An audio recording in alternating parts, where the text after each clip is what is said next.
Welcome to Rip Roaring Garage. I'm Alex, and I want to talk about something that I've noticed, and it's probably something that you picked up on as well. Why do modern cars suck? Like, really? Look around, look what's being offered, and you may like a car, but there's always one thing that's a major turnoff, one element. And I realize it's not just the look of the cars, right? I mean, you get something sleek, long, and, you know, maybe not the most aerodynamic, but it still has that line. Even a box on wheels like the Cherokee still has a sleekness to it. Forget about cars like 70s Continentals and all that got that sleek thing and the kick up in the back. Why are they all so tall, bubbled, and round? What's up with that? Here's my thesis, and like usual, I'll try to be as rational, logical, and objective as one can be with a subjective topic like cars.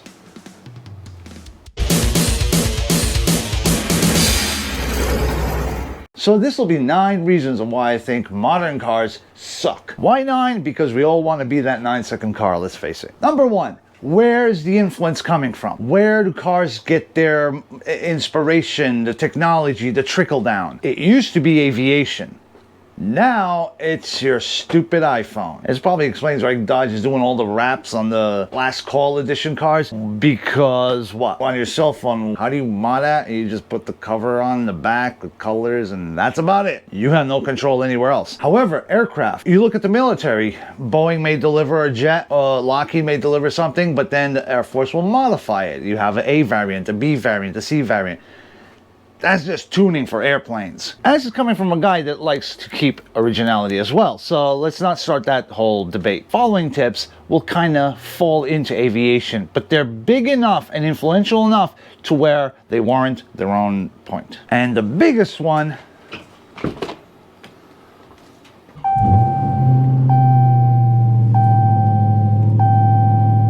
number 2.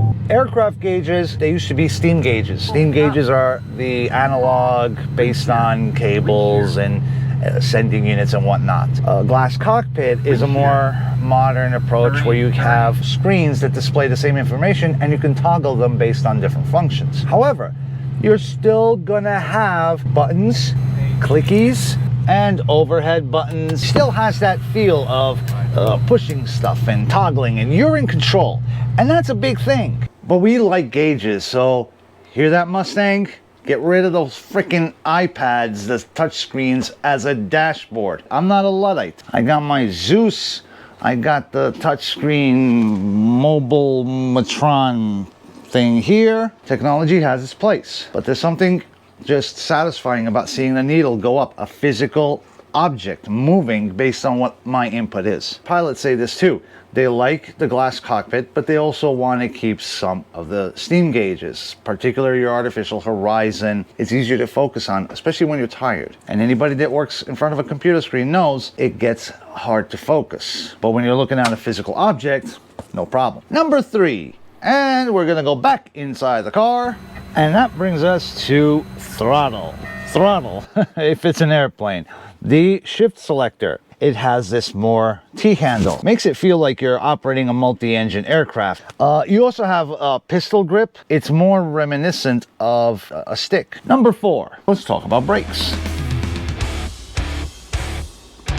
Now, the first vehicles to have disc brakes were aircraft, and this is going back as far as World War II. Now, really, there were no problems with this technology other than Enzo Ferrari, which his influence in racing was obvious, significant. He hated disc brakes. He was a big fan of rotors, and only, I think it was like in late 50s and early 60s, he finally gave in and said, fine. The influence of aviation was still pushing through even when you had a giant like Enzo halting it back. We also get the anti-skid ABS. Number 5, spoilers and wings and all that.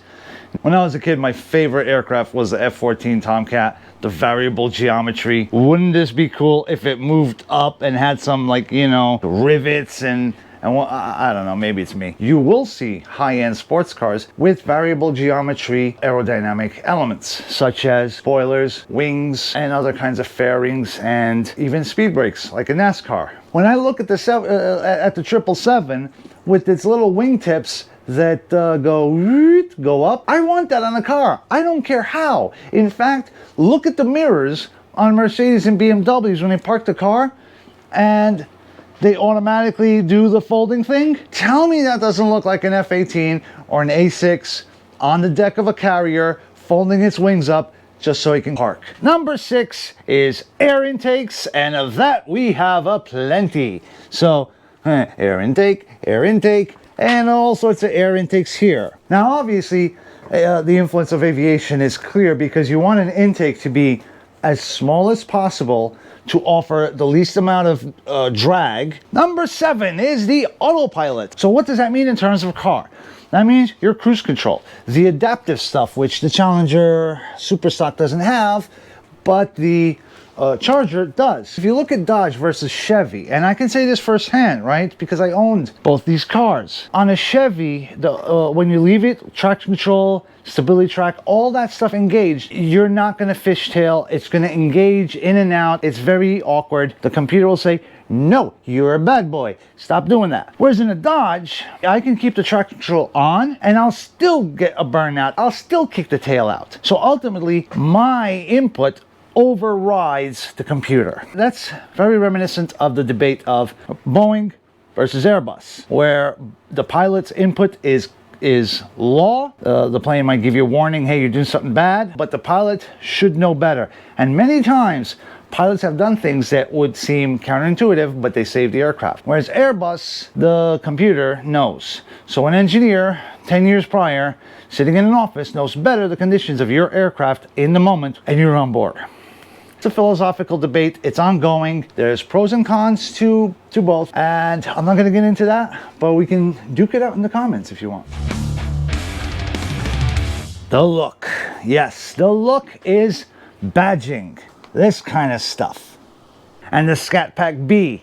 Tell me that doesn't look like an Air Force squadron patch. That's so cool to me, not just because I was in the Air Force. As a young kid, we all wanted to have the jackets with the patches and all the stuff. It's silly, but it gives that extra little bit to a car. And number 9, the one that I'm pretty sure I'm gonna get all the rees. That's the male versus female. Men are, or at least men that have testosterone, kind of want action, activity, a little bit of risk. That reflects in the kinds of cars we drive. Women want safety. You look at the bubble cars, yeah, they're safe-ish. Ultimately, they don't care about the look of the thing. They just want flashy, new SUVs. And we all know this. I'm just saying it out loud, okay? And if there's some women in my audience, I'm sure that many of you probably like these cars over a boring SUV, people carrier, whatever. Just like there's dudes that drive Priuses that... And we all know that female consumerism is at an all-time high. I think it's 75% of consumer spending is female. So men are driving fewer of these cars because they can't afford to buy these cars. Men are graduating from college at historically low rates. Employment with men is at a historic low. And that's also reflected in the fact that in my other video, I talk about me going to become a mechanic, and there's shortage. There's shortage of sewer workers, trash collectors, and these are pretty high paying jobs. But men, I've said, I'm out, I'm done. You don't want me, you call me toxic, then I'm gonna go in the woods, or I'm just gonna retreat to my garage and play with my things and do my thing. That doesn't require spending a lot of money. Obviously, not always. That's probably the biggest problem when it comes to the influence of design. And I'll even put up here, look at Lincoln. And I love Lincolns, man. Lincolns, especially in the early 70s, got bit by the muscle car bug, by the look, by the feel, the way they were advertising them. It wasn't just soft, plushy ride. It was about handling, wide track, the kick up on the rear. And I'll look at the freaking ad. It looks like a freaking Instagram page. It looks like a freaking Tinder profile with travel and champagne.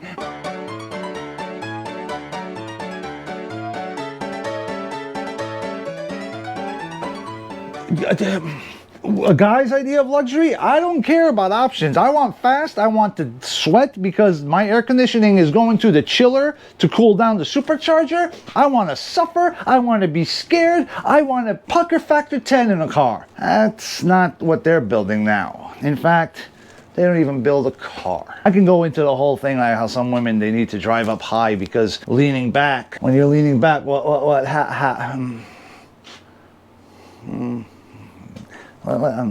those are the 9 things just off the top of my head I've noticed in the last couple of years. I can probably get into a video of why cars are going electric and electrified. Even if it's a gas car, there's so many electric components. They're serialized and this and that. Ultimately, we lost our aviation influence and instead traded that for stupid iPhones and iPads and things that basically are glorified billboards. All they do is monitor you so they can sell you crap you don't need. And this car is a need. You couldn't be a cowboy without a proper horse, without a proper steed. It's part of you. It's not clothing. It's not a reflection. Oh, I'm not compensating. I'm equating. Because nowadays, oh, being masculine, you could be... No.